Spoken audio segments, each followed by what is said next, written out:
Good afternoon. My name is Dr. Stephen Steer, and I'm in the faculty of the School of Politics, Philosophy, and Public Affairs. And I'm taking the place of Cornell Clayton, the director of the Foley Institute, who is luckily on sabbatical. I'm very pleased to introduce our very distinguished guest, Mr. Tamim Ansary. He was born and raised in Afghanistan and has lived in the United States since 1964. Before going any further, I should note that besides the Foley Institute, this event is being co-sponsored by the Roots of Contemporary Issues program, the Department of History, the Center for Humanities, Asia Studies program, Middle East Students Association, and the International Student Council.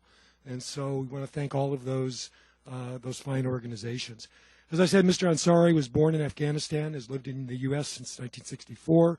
He writes extensively about Islam, Afghanistan, history, the social impact of technology, and other topics.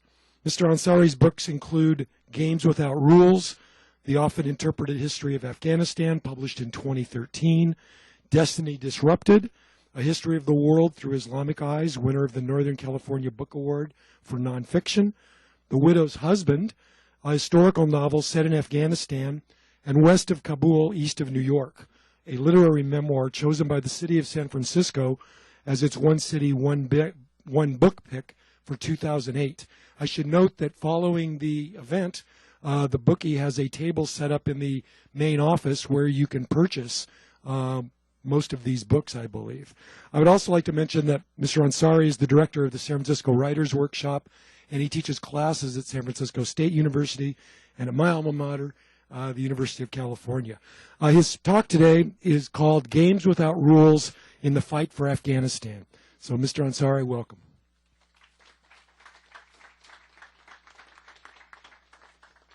Thank you all. I feel honored and humbled to be here. There are so many of you. And so let me just say that my plan is to talk for about half an hour and then take questions. I might get carried away and talk for an hour. There'll be no time for questions, but we'll see. And I'm going to start by giving you a little historical context, probably something you guys all know, but I think it'll just help for context. Afghanistan, I think for many people it first came to awareness in 2001. Terrorists hijacked 4 planes, ran them into the Twin Towers of the World Trade Center in New York and several other places. Many people were killed. And in the wake of that episode, the United States intervened in Afghanistan militarily because it was known that in some way the Taliban regime that ruled Afghanistan at the time was associated with this event, and it became necessary to go in and do something about the situation in Afghanistan. And I will tell you that the military intervention didn't actually take very long. The Taliban fell from power within a few months, and within a few weeks after that, all of the leadership ran off and they scurried across the border into Pakistan, and they holed up there. The military aspect of the U.S. intervention did not end, however, because there were still insurgency and some stuff to clear up, and there was like 12,000 troops that remained, and they were along the Pakistan border. But at that time, it was thought that, and I think correctly, that really the key to the situation was stability in Afghanistan and development in Afghanistan. Somehow the poverty of the country and somehow the chaos and anarchy of the country in the wake of, as it turned out for many people, more than 20 years of really violent warfare in the country, made it necessary to do something to restore a civil society, a governable civil society in Afghanistan, and it was thought that that would prevent future troubles coming from this region.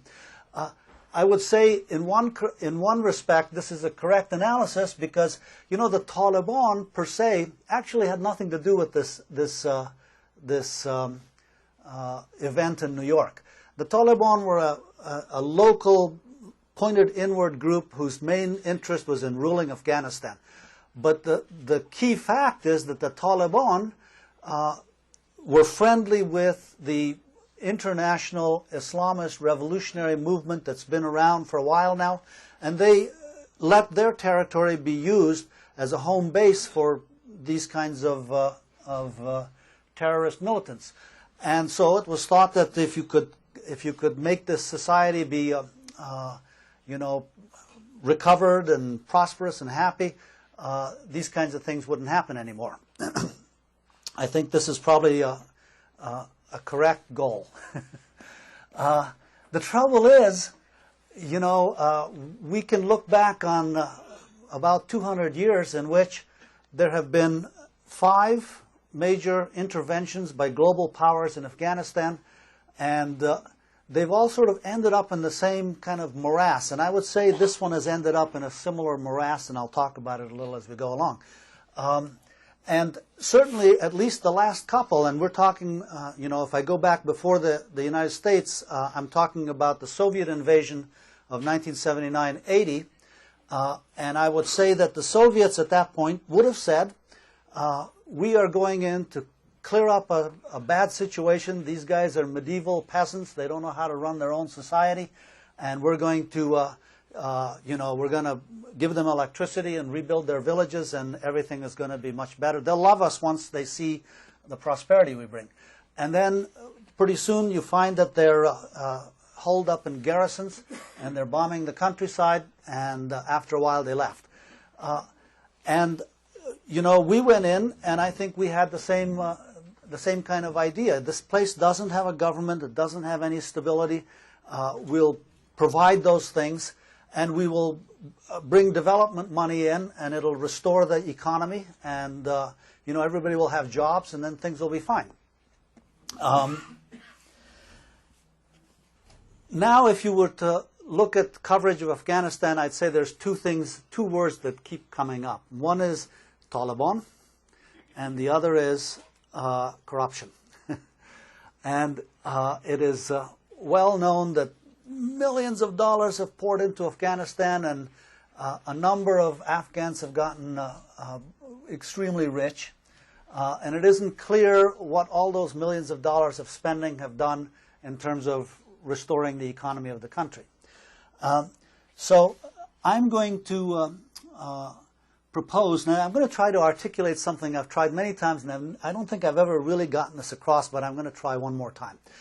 I will tell you that, outside the structure that we, the international community, put into Afghanistan, which was a constitution, a parliament, an executive office with an elected president at the head of it, and elections. We put all that apparatus in place in Afghanistan, and as a follow-up from that, there are ministries of everything. There's a Ministry of Education, a Ministry of Mines, etc. There are provincial officials appointed by the government. I'm going to tell you that in my experience and from everything I know about Afghanistan, that exists, but there's another whole network of authority and power that exists in Afghanistan. And I think it was not actually accurate to suppose that when we came into, now I'm saying we, as an American, because I'm an American, I'm also an Afghan, so sometimes when I say we, I'll be talking about Afghans. But now I'm talking about we Americans and we, the international community. We came in with the assumption that this was a fragmented society in which it was a war of all against all, and there was no kind of structure there. Actually, Afghanistan has always been a society, at least until very recently, in which the structures of power and authority are determined and governed and shaped by an intricate process of social interaction, including all kinds of values of etiquette and people-to-people debates and conversations. I call it, I've called my book Game Without Rules, because what I want to suggest is not a game without rules in which everybody's just kicking everybody. I want to suggest a game in which there's no written rules, but everyone knows what the rules are. And I feel like that's the way it has been in Afghanistan. Now, if you go back 120 years, let's say, most of the country was village. And in every village, the way that authority was structured was understood. It was governed by a local understanding of Islam. It wasn't what, say, the Muslim Brotherhood in Egypt would call Islam. It was mixed in with folk customs and so on. But there was a group of elders who decided who the elders were. It didn't. Some of the elders were young. The translation of, we translate that word as elder, but in Afghanistan and the Farsi-speaking regions, they'd call them kalona, the big ones. And so, how did the big one get to be a big one?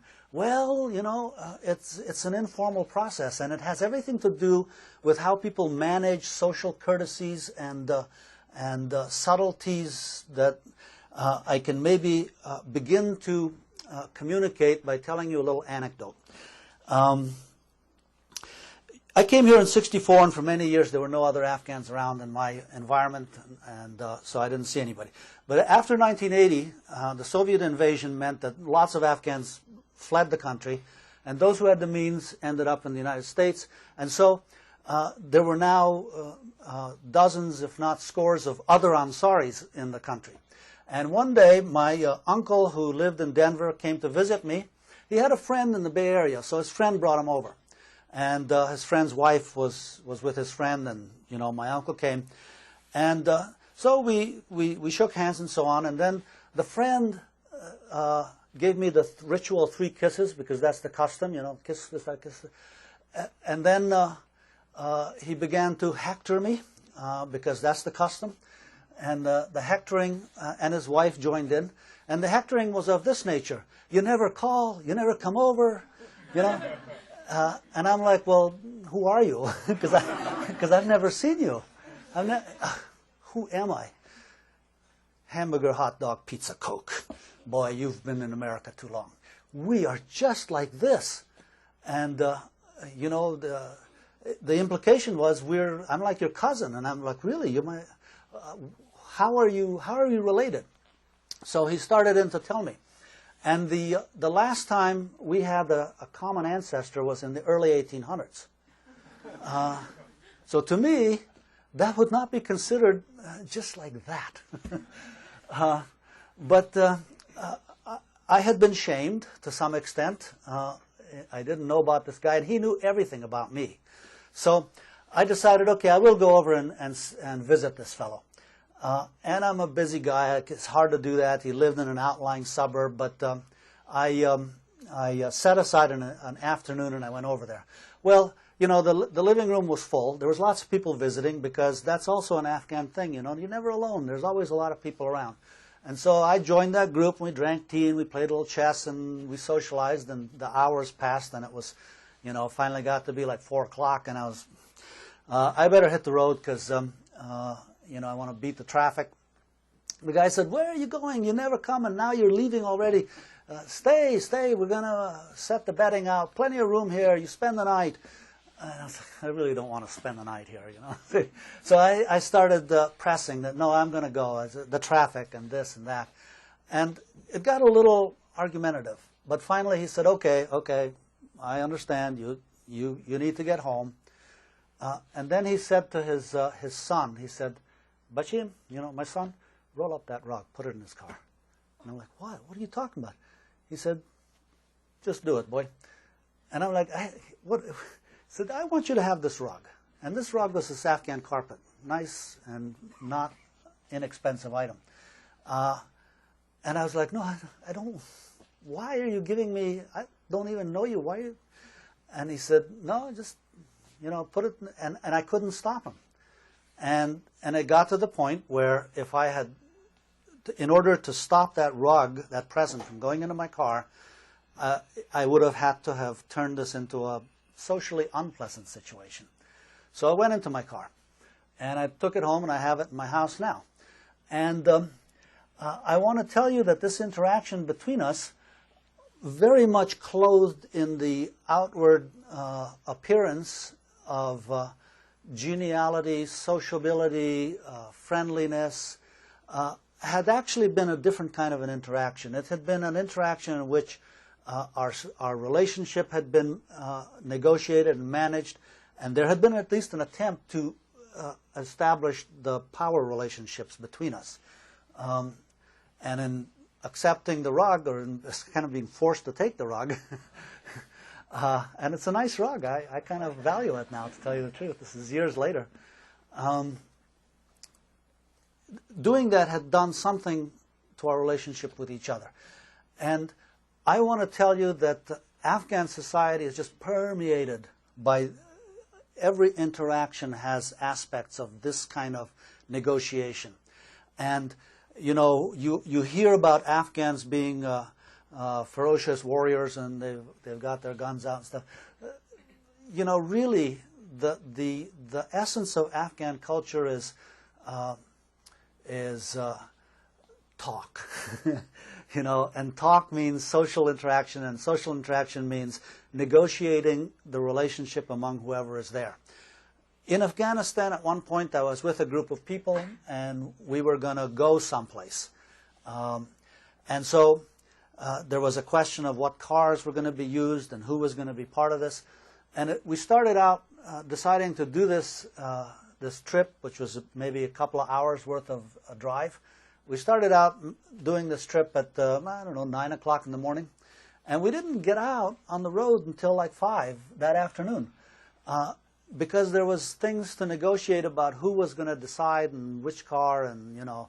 And what I came to there was that wherever we were going, that wasn't the important thing. The important thing was managing the relationships of us who were doing this.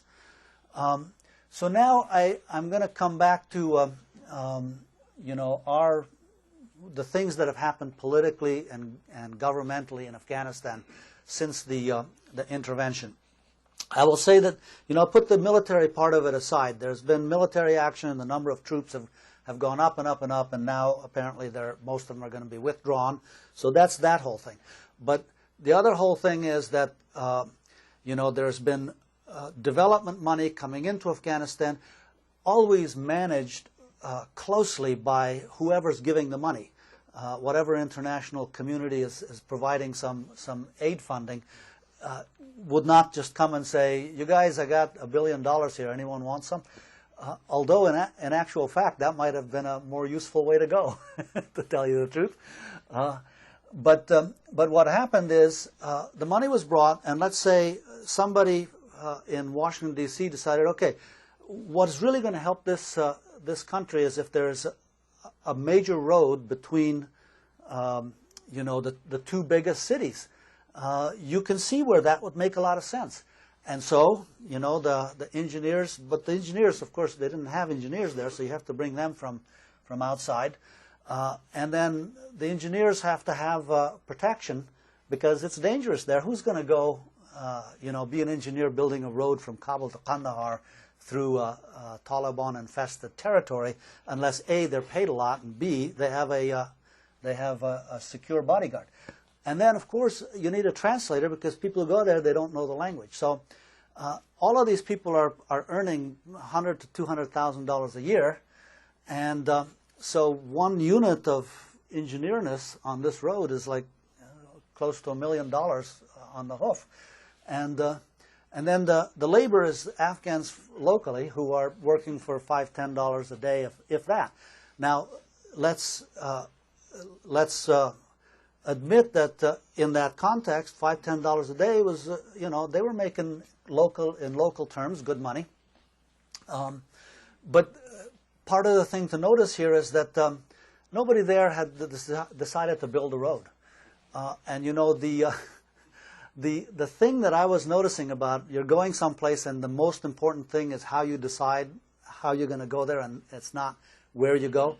I think and I'm speaking as an American now, I think our orientation is that the important thing is the thing you're trying to get done. And other aspects should be negotiated, pointing always towards getting that thing done as well as possible and as quickly as possible. And so there's a complete opposite,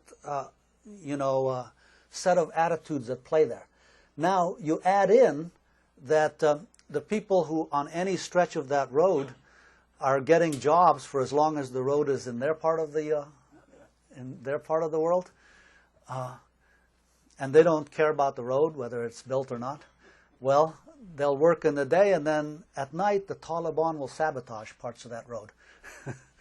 And of course, who can tell who sabotaged it? And then you have to stay there and keep paying those guys whatever you pay them.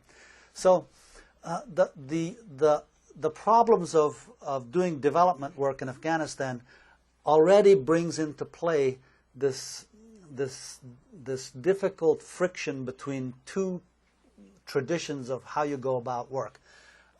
Now, on top of that, institutionally, in terms of the kind of government we think of, when you bring money in and you drop it into, say, the ministries, how does it go from the ministry to any place else? The country doesn't have a whole bunch of institutional structures for the dispersion of money. It doesn't have like mayors and bookstores and merchants and trade associations and I don't know what all, but we look out there and we see a functioning society, and we don't even realize how much infrastructure is the underpinning for all that stuff to work. All of that stuff that's making it work is part of democracy. The election of a leader for the country is just the last step of democracy. None of that stuff existed in Afghanistan. What existed was this informal network of power completely outside that structure. And in that informal network of power, those who have power have it because they have a personal network that they've built, like that guy was trying to build with me by giving me the rug. They have a personal network of several hundred people that's their network. And if they're a powerful person, it means that everyone in their network has a network. And everyone in their networks have a network. And those things are not, I think it's a real simplification to call it tribal. Because tribal means, it's automatic, your cousins are your network. That's not the case. There's politicking that goes into that. Those people build their networks. And so now, when you have elections, and then there's this system, game without rules, informal system that has produced the leaders, those guys are going to run for these offices. Why? Because these offices, the structure has been set up that's the way you get close to this just gusher of money that's coming in. You can't get close to it unless you're inside of that part of the system. But those guys are already the leaders. Being elected leader doesn't give them legitimacy and authority. They've already got that. Now, when they get to they get into an office and they're close to that money, they have responsibilities to their network. They have to build that. Now, people have said to me, well, that's like that anywhere, politicians and Tammany Hall and stuff. You gotta keep your supporters fed. I think it's beyond that in Afghanistan. It's not a corruption of the system. It is the system. So they have to do that. Now, I want to just give you a little concrete example. If you come if you come from a village, let's say, and you go to the Minister of Education or somebody in the ministry, let's say a lower down official, because you know someone who knows him, and you say, we want a school in our village, sir. He will gain prestige by saying, which is your village? Oh, I know that village. Why, my uncle was, there in the days of King Zohar Shah, and is your nephew that, and did you have someone? And then there will be established a whole bunch of connections, and you'll know that you know each other. And once you've established that, the guy will say, you need a school. How much you want? What is it going to cost? Now, because he's being generous, he's being personally generous, and he's not operating within a system of formal rules. If that same guy says, well, I think you're probably right. Come to the ministry on Monday, fill out some paperwork, we'll see what we can do. It's like the guy who's asking for school will go, what is wrong with you? That's so rude. Come to like I don't know you. he will lose legitimacy. He will lose some prestige by doing that. So it's really hard to make those two things work together. I have only a few minutes left. I'll just tell you a couple of more, stories. I went to Afghanistan a couple of years ago. I had some business to do, and part of my business was selling a piece of land my father owned at one time, and part of it was planting part of a project to plant bare root trees or give away bare root trees to villages.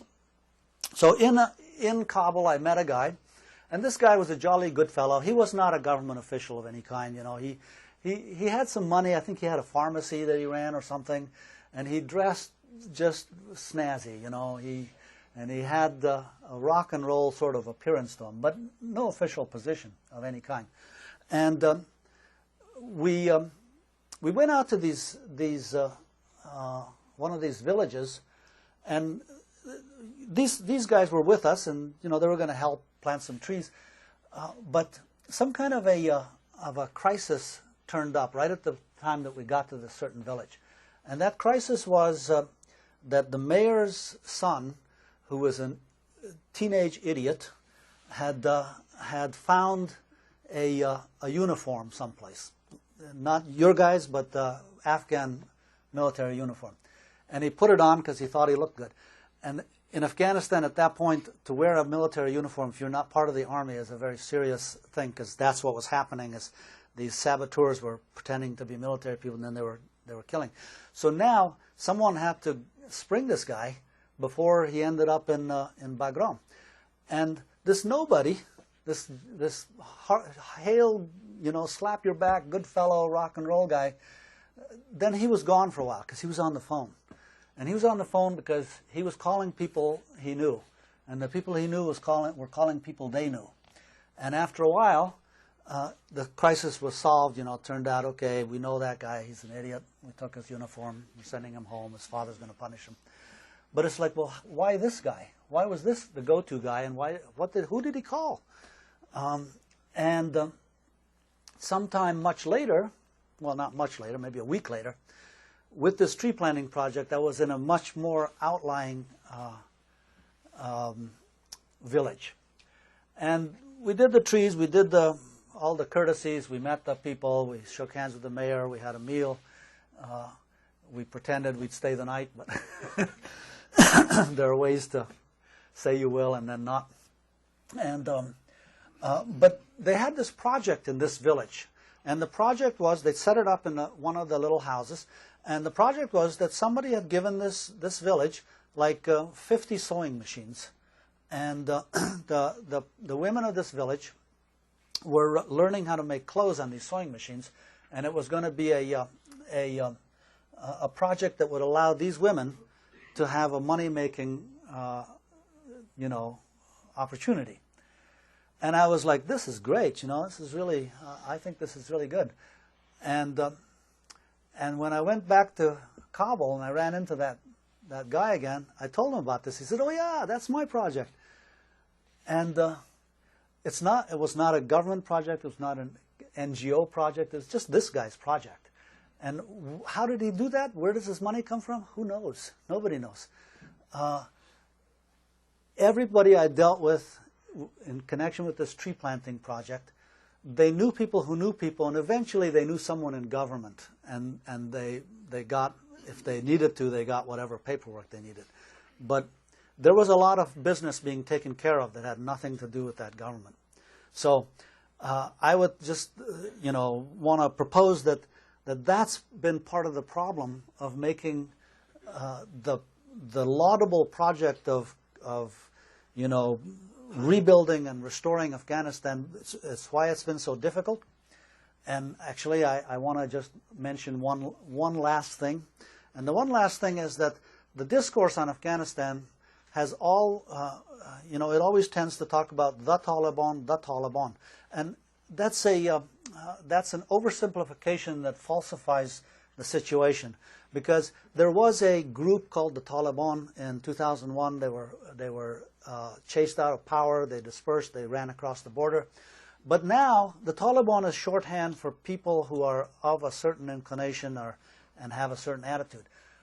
There's lots of different insurgencies and anti-government and anti-foreign violence in Afghanistan they're not a political party. They operate independently. They might have network connections, like I just talked about, and there are organizations that do these sabotage and violent acts that have nothing to do with putting a Muslim program into Afghanistan. They're criminal organizations. They own trucks. They smuggle. They have drugs. The Haqqani network is one of those. You know, there's other ones, and then there's criminal enterprises that are just drug operations. So it's a dispersed and difficult process, and it's difficult to confront that and do anything about it just by military means, because there's no one to beat. You can conquer any piece of it, but the harder thing is to conquer the phenomenon of ungovernability. That's I think I've used that much of my time. You guys ask questions, you probably set me off again. Anybody got a question? I've been asked to help in this regard. If there's questions, I'm going to repeat them, okay, so that people watching remotely and on the recording will be able to hear the questions as well. So, okay. But I'll let you select the questioners. All right. To select, I have to have someone raise their hand. Who's got a question? Yes. My name is Emily. I'm with the Daily Evergreen newspaper, and I'm just curious as to, you talked a lot about how like everything is a personal, informal connection, and that's how things are dealt with, I guess, or is that correct? That's what I said, yeah. Yeah, informal, and that's different from how it is here. Do you think by telling us what is it going to benefit us? Like, why should we know this? The question is, as best I can understand it, is in Afghanistan, it's much more of a personalized sort of society than in the United States, and what can we learn from that? I always hate a question like that. Well, I'll tell you why. It's because my orientation is to look at it and see what's happening, and then I tell what I can analyze. This is what's happening. How you can use that, I'm not exactly sure. Maybe I should step back a little bit and say this. There was a time when Afghanistan had some political and cultural sovereignty. The whole beginning of the 20th century, all the way till about 1978, was that period.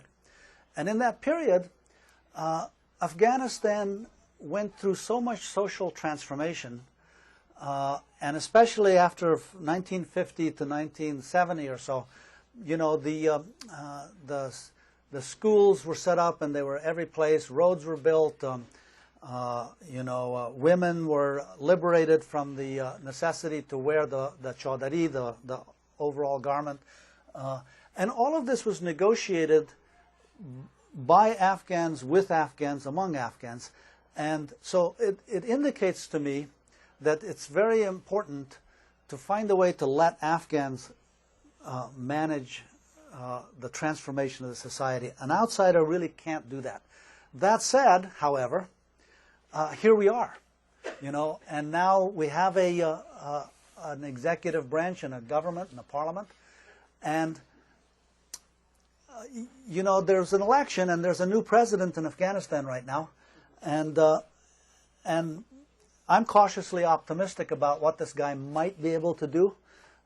He's really a guy who, when you're in the room with him, no matter who else is there, he's the smartest guy in the room.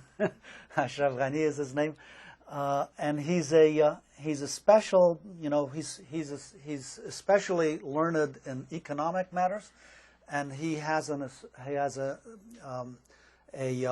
the last time he ran for president, when he got 3% of the vote, now somehow he won.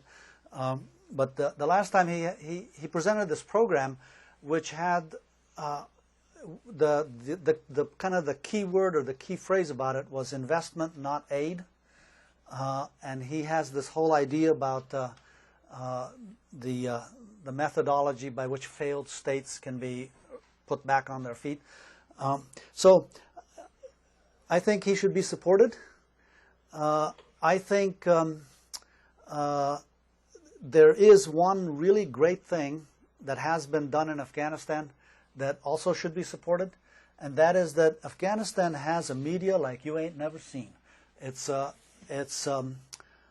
you know, it's not just physically. It has now newspapers, radio stations, TV stations, but those TV news shows in Afghanistan, man, they go after people, and they go after government officials. They go after.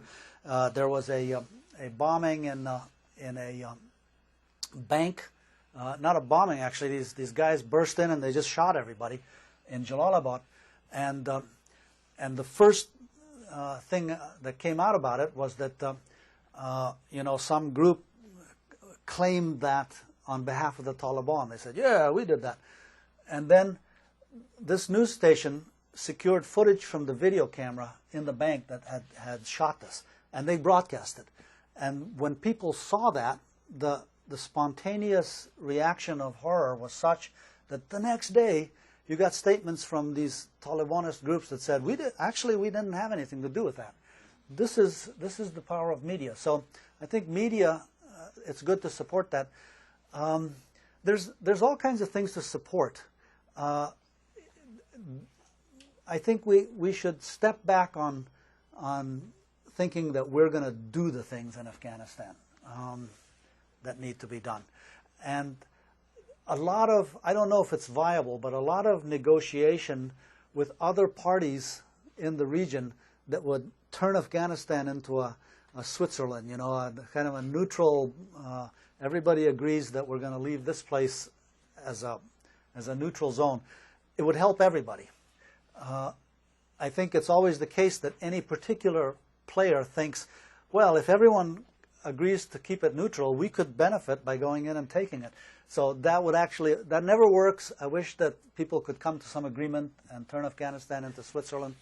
And if they could, I can tell you right now there'd be some good skiing opportunities there. Yes? Sir, I had a question in reference. How much influence do you think the bordering countries of Afghanistan have in, I guess, fearing that Afghan government will become stable? How much influence do they have in keeping it unstable? And two-part question. If Afghanistan does gain that stability back, do you think they would ask for their land back from Pakistan that was originally granted to them in the 70s, or that land grant agreement that was...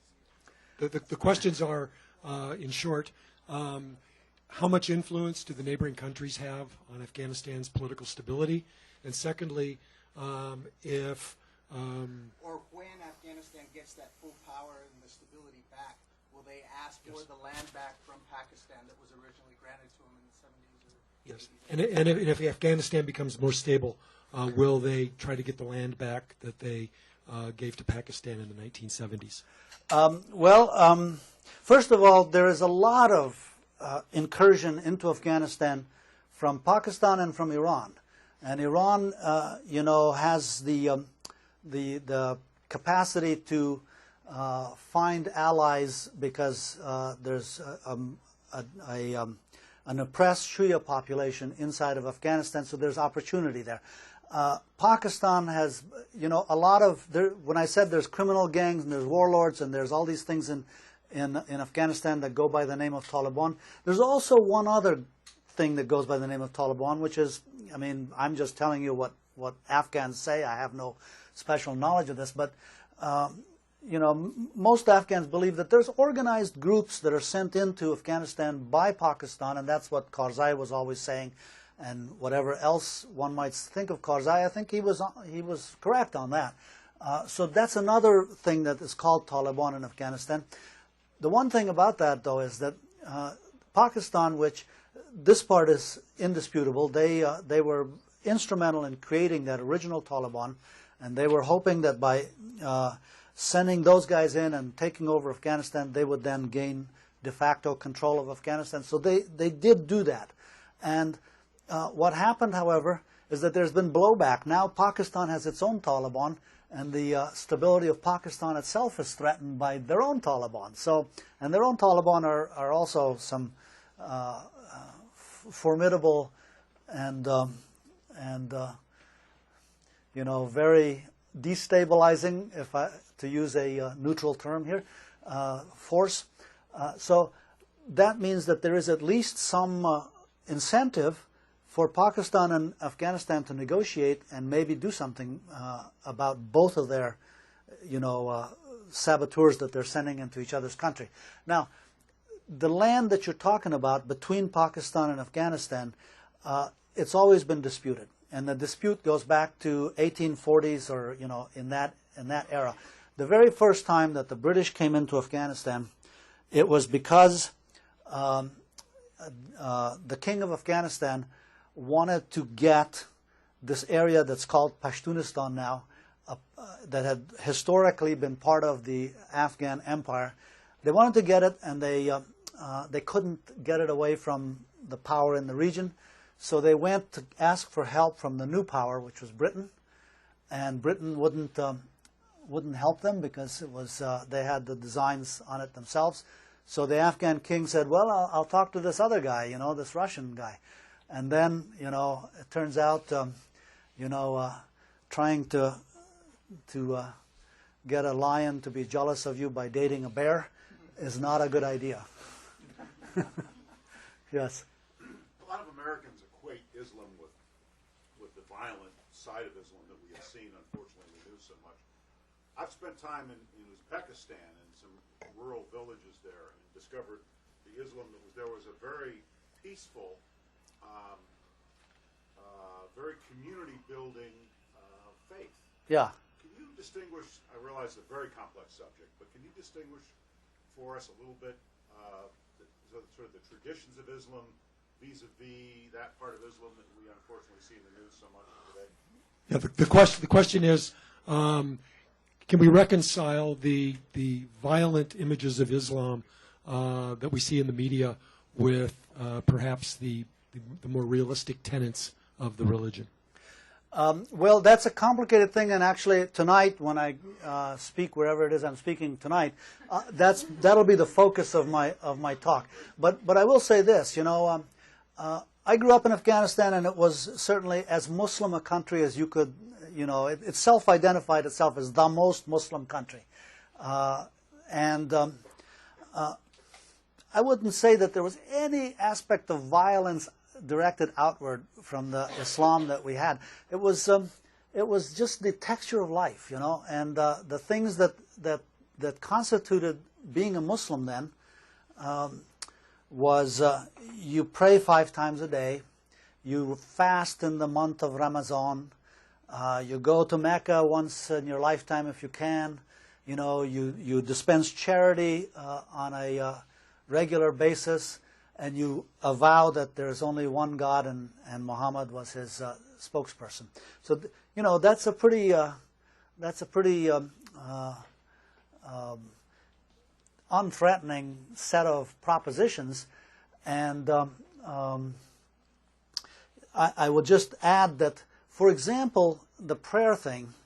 You know, the prayer ritual in Islam is a complicated thing that each one is different, and the times of day are very prescribed, and the prescriptions are by the sun. It's not by the clock, and it's when you have a whole society that is Muslim, then there's a kind of this rhythm at a certain time of day. Everybody's doing this thing, and it's not. They don't go to the mosque. They might sometimes, but that's not a necessary feature of it all. Just wherever people happen to be, they start, they do this thing. And when you come to the month of fast, which, you know, I mentioned to somebody, I try to fast and I like to fast, and I don't succeed often, you know, it's like I didn't at all this year. But I think it's a really good thing, but it's harder here. But in Afghanistan, in those days, when everybody was fasting, it was like this thing that you had in common with you were all going through this hard time together. It's like, how's the fast going? Oh man, it's kicking my butt, you know. So So that's what it was. It was the unifying umbrella for this life that went on. This violence thing is, I'm not going to separate it from Islam and say, oh, it has nothing to do with Islam. It does have something to do with Islam. But the violence that we're seeing now is a political phenomenon, and there's a complicated history to it, and we need to separate that from Islam itself. So that's what I'm going to talk about tonight, you guys. Great. Thank you. Yeah. How much does Islam play in the hierarchy of people's interactions with each other socially? The question is, how much does Islam play into the day-to-day interactions of people? Well, you know, I will say two things. You know, let's talk about Islam in the old days in Afghanistan, and I think this is kind of like how it was throughout most of the history of Islamic civilization. There is no hierarchy in Islam. There's no pope, there's no clerics. The only thing there is are people who know the Quran and they're scholars. That's what there is. And then there's people who are religious functionaries, you might say. If a kid is born, then somebody has to come and whisper something in his ear that invites him into being part of the Muslim community. When people die, there's some things that need to be done. So there's a religious functionary in every village that does that. And how does he get to be that? This is the key point. You know, it's like nobody appoints this guy. There just is a guy that does that. And everyone knows that's the mullah, you know. And, oh, a baby was born, hey, run get the mullah. When they go to get the mullah, maybe he's not around. They say, well, that kid was hanging around in the mosque all the time, maybe get him. So then after a while, whenever the mullah's not there, that kid that hangs around with the mullah is the guy you call. And after a while, he's the mullah. That's what I mean by games without rules, informal. And yet, you know, that it's not the mullah that has the prestige. It's the religion itself. It's the set of rituals and that stuff. The mullah. I'll just tell you a joke from my book, Games Without Rules. There's a lot else in there too, but there's one little joke about a mullah.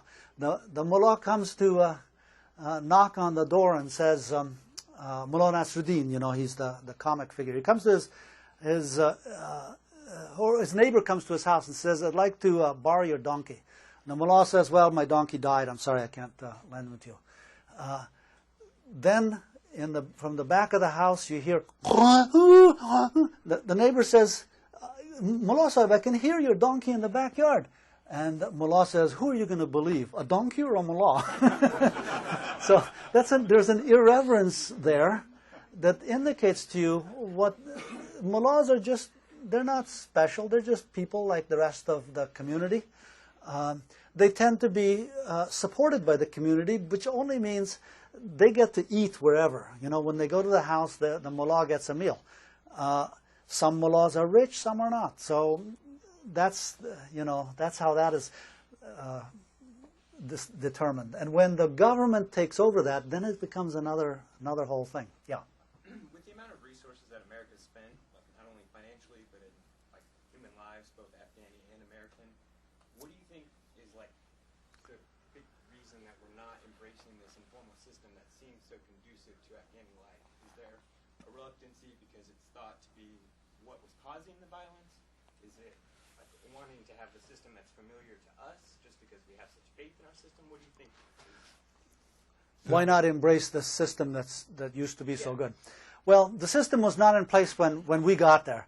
And we have suffered, we and also Afghans have suffered casualties in the course of this war of the last 14 years, but it's nothing compared to what happened before. I mean, let's not shirk from saying that.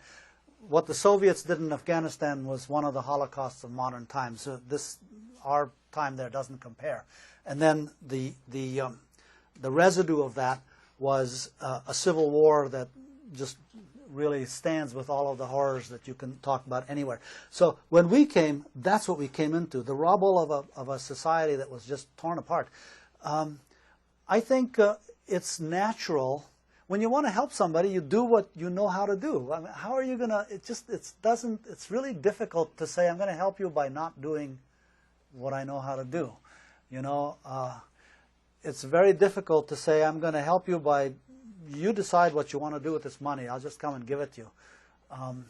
So I think our can-do attitude was, we know what a stable society has. It has a constitution. All right, let's get some guys together and write that. It has a elected parliament. All right, we'll create one. How could we not do that? You know, it's like we don't know any other way to do it. So, and this goes back to, well, what good does it do to know this? I can't give you an answer to that, because what I'm recommending is that we find a way to help by not helping, you know. And I kind of don't know how that could be done. But just for the record, the event tonight is from 7 to 8:30, and it's in the Cubs Senior Ballroom. So you won't be confused on where you go. Okay. Anything else? Right back here. Yes. If the personal relationships are so important in the Afghan society, do the Americans lose headway every time they have a unit switch out and return from deployment? And if so, how can the American military prevent that sort of thing from happening? The question is, since personal relationships are so important in Afghanistan, does the rotation of troop movements harm that ongoing relationship? Well, there's a prior question to that, and the prior question is, did the U.S., not just the military, but everybody else that was stationed in Afghanistan, did they build up personal relations with Afghans? I think they didn't. You know, I think that there was a wall of separation between the troops and the Afghans. I think there's a, you know, I think that was discussed at some time. Should we have less of the wall? Well, if you have less of the wall, more Americans are going to die, because it's going to ask you to put yourself in a more vulnerable position. So you want your body armor. You want to make sure that nobody comes near you who's going to kill you. How can you, you know, how can you not decide that that's going to be your policy? At the same time, though, that means you will not end up building a personal relationship with those guys. And I think there's one more thing that that the U.S. could have done early on. Now it's kind of too late, but towards the end, they started to have people deployed there go to these little fantasy Afghanistan villages, and Afghans were hired to play Afghans, and some of my relatives did this, but it's a good thing, because you know what happened earlier for me that I was asked to do, and I did this, was to give a talk on Afghan culture and so on, so people would know, and I felt like the attitude, you know, what I was hearing from people who were listening to me was trying to get a checklist. You know, so now you're not supposed to shake with the left hand, right? And I've heard you don't put your foot towards the door when you're, and yeah, those things are true, you know, but they're not. Are they true? Who knows? You know, it's like, it's not that. That's not what you need to know when you go there, because Afghans will give you a pass on all of that. They know you're not an Afghan. They want you to know fundamental stuff. And the fundamental stuff, you know, if you could be inside of it enough to know, the fundamental stuff has to do with the different ways that you might insult or offend somebody. You have to build a sense for not doing that, because it's not obvious how you avoid offending somebody. The way that you operate in an Afghan environment with respect to the gender question is difficult for Americans, including Afghans who have grown up in America, to even begin to fathom how that goes. So it's all of that stuff. We did it towards the end, but I don't think we got far enough in that. Perhaps I'd be allowed to ask the last question? Okay. It's sort of a capstone question. Based on your extensive knowledge of Afghanistan and its history, where do you see the next 15 or 20 years going in Afghanistan? Well, you know, there are things happening in Afghanistan that are happening no matter who's in power or what's going on. The way that technology has come into Afghanistan is just irresistible, an irresistible force. Most Afghans now have cell phones. I was in central Afghanistan in a place that you have to drive a very long time to get to, and there was a guy on a donkey, and he was talking on a cell phone, and then no, the guy. And in 15 years, the donkey will be. Somehow there could be a joke about a mullah after that, but I'll hold back. So there's, and I've often told the remarkable fact that out there I was able to get better cell phone coverage than I can a block from my house because I have T-Mobile. Sorry. So I think technology is going to do things, and technology also means that TV and communications are coming into these remote places. In 2001, you could walk 10 miles in any direction from any major road and come to places that had no electricity, had no contact with the outside world. Now, I'm told, you can't find a place like that in Afghanistan.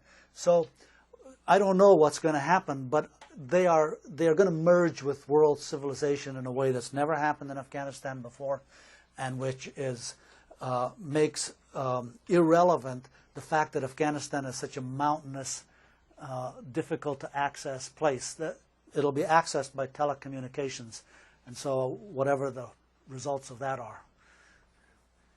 Please join me in thanking Mr. Ansary. Thank you all.